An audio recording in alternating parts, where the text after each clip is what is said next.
And hello everybody, welcome back to the channel. Before we do get into today's video, as always, make sure you do drop a like on this video and subscribe to the channel for more Celtic content. So I hope you are all well. There's a lot to go through in today's video, as you can tell by the title, but I want to start today by going over our American pre-season tour that will take place this summer. We announced yesterday that Celtic will take on Chelsea in Indiana at the Notre Dame Stadium, but it's now been announced that we also will face Manchester City from the Premier League, and as well as Major League Soccer side DC United.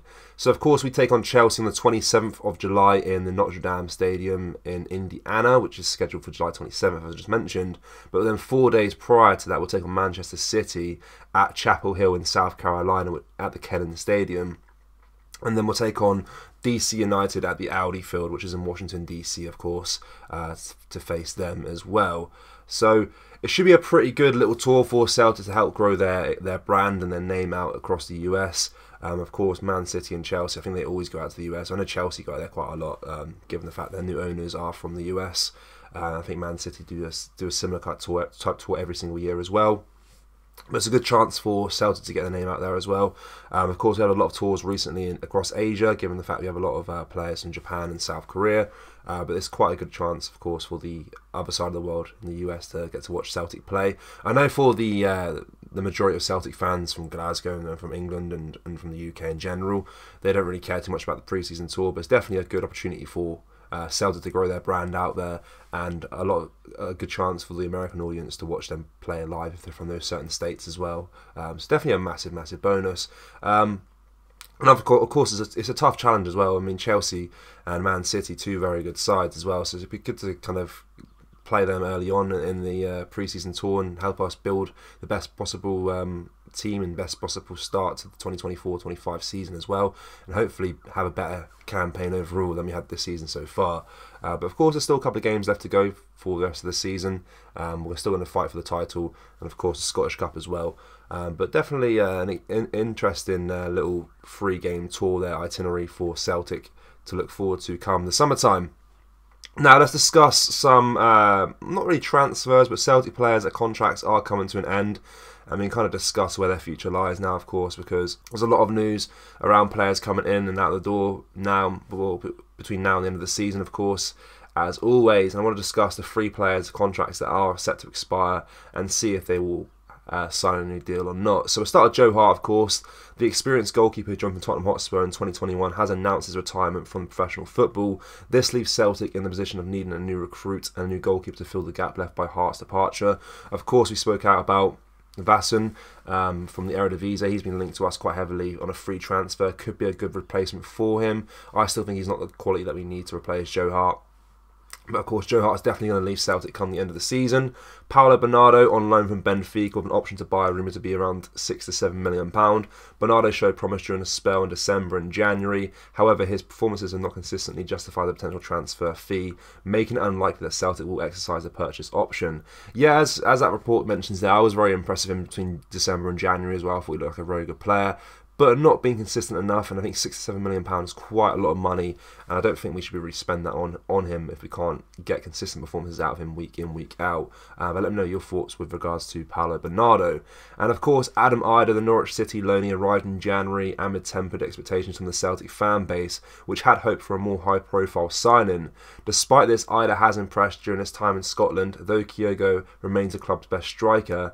The absence of a buy option in Idah's loan deal puts Celtic in a position to potentially negotiate a separate agreement should they wish to retain the services beyond the loan period.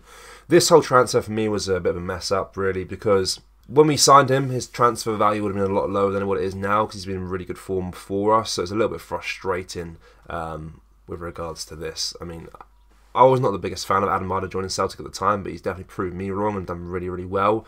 But the whole structure of the deal in place is quite frustrating because there's no buy option there in place to get him permanently. So it is still quite annoying because Norwich will negotiate a higher fee for him now, given how good a form he's been in for us since we signed him, which is really annoying.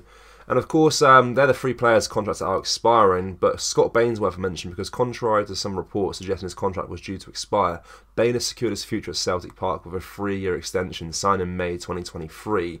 This deal commits him to the club until the summer of 2026, providing stability in the goalkeeping position, especially in light of Hart's retirement. So of course, Bain will be the backup goalkeeper, you suspect, next season. We should be able to get a replacement in for him, for Joe Hart to start over Bain. And it looks like Vassing could be that man, but see how that one transpires in the next few days and weeks. And then James McCarthy somehow still has a year left on his contract. He saw Celtic block a loan move for the player in January, despite failing to even feature in a matchday squad for the Hoops this season and featuring a couple of times for the B team.